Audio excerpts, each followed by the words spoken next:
Hello, and welcome to another Miami VA Healthy Teaching Kitchen video. My name is Glicer Cuadrado Omba. I am a registered dietitian at the Miami VA. Today I'm here with Chef Pablo Hernandez.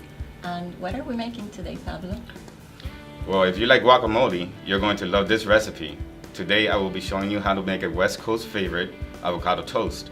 This recipe can be used as a snack or entree and can be customized with your favorite toppings. For more information on this recipe and topping ideas, visit our Healthy Teaching Kitchen blog.